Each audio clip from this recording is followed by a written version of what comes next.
बिस्मिल्लाहिर्रहमानिर्रहीम जी। अस्सलाम वालेकुम। क्या हाल है फ्रेंड, कैसे हैं आप? अल्हम्दुलिल्लाह मैं ठीक ठाक हूँ। उम्मीद करती हूँ आप लोग भी ठीक ठाक होंगे। आज मौसम बहुत अच्छा है और हवा भी चल रही है माशाल्लाह माशाल्लाह, बहुत ज़्यादा अच्छी हवा चल रही है।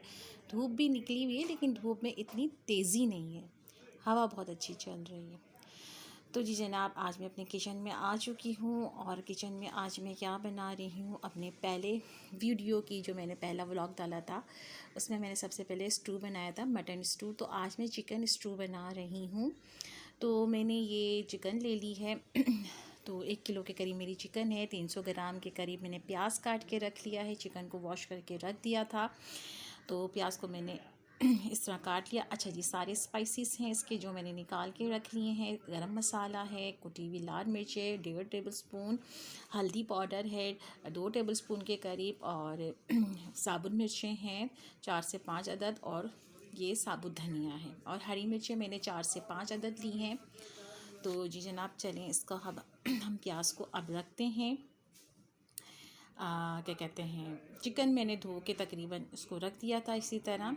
और अब जो है तकरीबन मैं जो हूँ प्याज को अब मैं लाल करने के लिए रख दूँगी।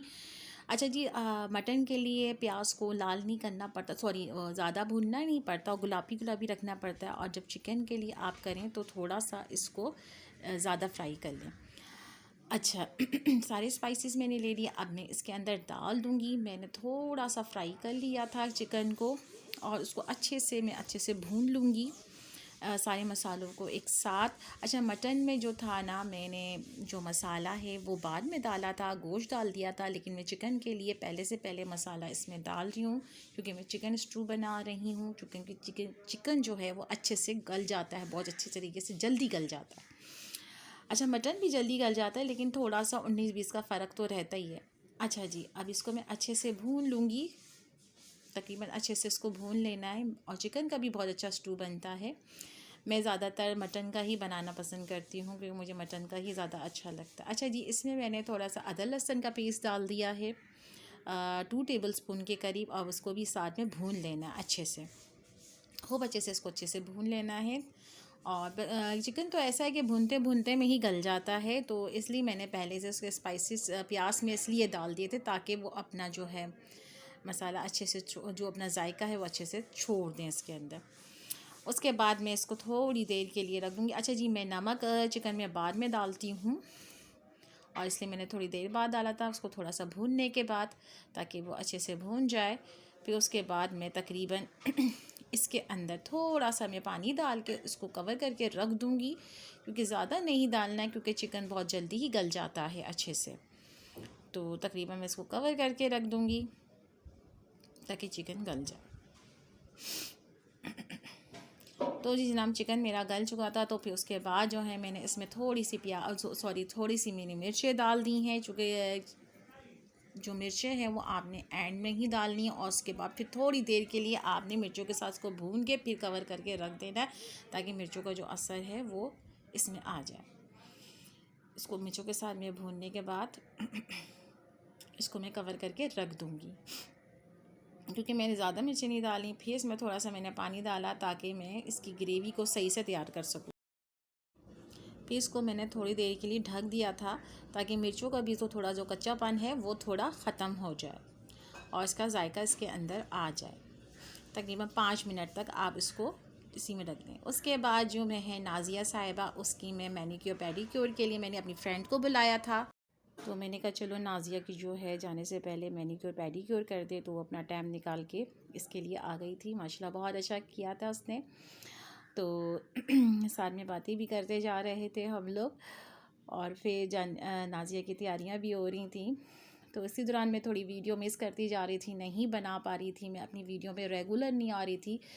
तो कुछ बीच में मैं बीमार भी बहुत हो गई थी, तो इस वजह से मैं अपनी वीडियो को रेगुलर भी नहीं कर सकी।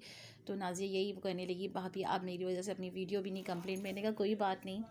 अच्छा, ये सारे प्रोडक्ट थे सनिया के जो मेरी फ्रेंड है। अच्छा, उसके बाद जो है नाज़िया, ये नेक्स्ट डे था, तो नाज़िया ने अपनी जो थी चीज़ें जो ले जाने की थी, कमीज़ वगैरह जो भी थी वो अपनी सिलाई कर रही थी। फिर उसने एक जो थी हमारी जानने वाली उनको कमीज़ दी थी, तो उसने उसकी कमीज़ का बेड़ा गर्क कर दिया था, तो वो उसको भी सही कर रही थी। साथ में उसने कहा भाभी मुझे मोटर चलानी नहीं आती, मोटर वाली नहीं आती, हत्ती वाली आती। तो मैंने कहा कोई बात नहीं, तुम मोटर वाली चलाओ, तुम्हारे लिए फ़र्स्ट एक्सपीरियंस है ये तुम्हारा।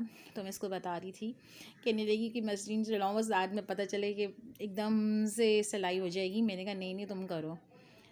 तो काफ़ी उसको भी अच्छा लग रहा था कि हर चीज़ जो थी उसके लिए फ़र्स्ट टाइम जो कराची आने का था, वो भी इसका फ़र्स्ट एक्सपीरियंस था कि कैसा रहेगा उसका कराची का। साथ में तला हबीब हैं जो अपना गेम खेलते हैं, और मैं इसको यही कह रही थी कि बेटा तुम्हें याद आएगी सारी। तो वो कह रहा है जी मामी। तो बस उसका यही काम होता था कि वो सुबह के सहरी के टाइम पे ये अपना गेम खेला करता था। तो उसके बाद फिर नाज़िया ने अपना जो था तैयारी कर रही थी कि भाभी देखो मेरी मैक्सी कैसी है। मैंने कहा बहुत खूबसूरत लग रही थी उस पर ये मैक्सी, मुझे तो बहुत ज़्यादा ही पसंद आई थी। मैंने कहा बहुत प्यारी लग रही हो। तो थोड़ा सा तो वो थोड़ी कह रही कि भाभी नहीं, मैंने कहा नहीं आप बहुत प्यारे लग रहे हो माशाल्लाह। उसकी मैक्सी बहुत प्यारी थी। उसने वहाँ पर सऊदीया में मैक्सी जो थी इसकी बिल्कुल नीचे लटकी हुई थी, लेकिन उसने बताया कि भाभी उसको काट के ना क्या कहते हैं टेलर ने उसको बिल्कुल ख़राब सा कर दिया था। मैंने कहा नहीं आप बहुत प्यारे लग रहे हो माशाल्लाह, वाकई में बहुत प्यारी है, और उसकी वैक्सी तो बहुत ही प्यारी लग रही थी। अच्छा जी, उसके बाद जो था किचन में मैं आई तो मैंने कहा चलें देखें। तो नाज़ी ने बताएं भाभी स्टू कैसा बना हुआ है। तो मैंने कहा ये देखो, कहीं माशाल्लाह जब हम खाएंगे तो फिर पता चलेगा। तो उसके बाद साथ में रोज़े का भी टाइम हो रहा था, तो मैं साथ में पकौड़े भी देख रही थी। उसके बाद ये हमारा भोला साहब जो है वो पलंग के नीचे चला गया था रूस के। मैंने कहा आप खाना खा लो। तो जब उसको खाना नहीं मिलता ना तो वो इसी तरह रूस के ना किसी तरह चला जाता है, और वो मेरी जाके जो ट्रे है ना उसके अंदर बैठ गया। और मैं कह रही थी खुदा के वास्ते तू ट्रे के नीचे से निकल जा। उसको निकालने पे सोच रहे थे, लेकिन वो तो अपने नखरे दिखा रहा था इतना, और हाथ मार रहा था कि मुझे मत निकालो। तो जनाब ये देखें, ये बहुत ही ज़्यादा शरारती हो गया, और इनका तो दिल बिल्कुल लग गया था नाज़िया के बच्चों का। वो तो बहुत ज़्यादा इसके साथ खेलते थे, बल्कि वो कहने के भाभी बिल्लियों से तो हम वो करते हैं, लेकिन आपका ये जो प्यारा सा भोला है ना बड़ा खूबसूरत है, इसकी शरारतें देखें। तो मैंने कहा हाँ हम इसको निकालने की कोशिश करें कि आजा बेटा तू खाना खा ले। तो उसके नखरे बहुत हैं, और ये मेरे से, मैं कह रही थी क्या हुआ, तो मेरे साथ बहस कर रहा था, मेरे साथ बातें कर रहा था कि नहीं मुझे नहीं निकालो, मैं नहीं आऊँगा। इसकी शरारतें बहुत प्यारा लगता है। अच्छा जी, उसके बाद जो था रोज़ा तो हमने खोल दिया था। फिर मुझे अपना जो था सरफ़ बनाना था, क्योंकि मैं अपना जो सरफ़ वग़ैरह मैं ख़ुद घर में बनाती हूँ। उसके लिए तकरीबन मैंने जो था सोडा मैंने लिया था 2 किलो के करीब। तो मैंने कहा चलें, क्योंकि रोज़ा तो मैंने खोल लिया था, तो मैंने कहा चलें जब सब कुछ सिमट गया तो फिर उसके बाद मैंने कहा चलें मैं अपना सरफ़ वग़ैरह बना लेती हूँ। उसके लिए मैंने तकरीबन ये सामान मैंने निकाल के रखा हुआ था, काफ़ी दिनों से आया हुआ था। तो फिर मेरे पास जो था मेरी जो हेल्पर थी वो कह रही थी बाजी सरफ़ ख़त्म हो गया है। तो फिर मैंने कहा नहीं मैं आज बना ही देती हूँ। तो फिर उसके लिए मैंने ये जो था तेल था चिकनाहट वाला जो होता है ये मैंने निकाला, और निकालने के बाद क्योंकि उसको हाथ से बिल्कुल नहीं करना चाहिए, क्योंकि इससे हाथ के कटने का बड़ा ख़तरा रहता है। और ये जो है तकरीबन मेरे पास था, ये मैंने उसके बाद तेल निकाला था, और ये मेल कट था, और ये वाला था ये चिकनाहट है, ये तेल है सॉरी, ये तेल था और वो चिकनाहट थी। उसके बाद जो तकरीबन मेरे पास थी ये तकरीबन ये कास्टिक थी मेरे पास, तो ये मैंने इसके अंदर डालनी थी। और इसके अलावा मेरे पास और क्या था, ये खुशबू है, ये खुशबू है एक, जो इसके अंदर डाल दो तो बहुत अच्छी खुशबू कपड़ों में से आती है, बहुत ज़्यादा अच्छी।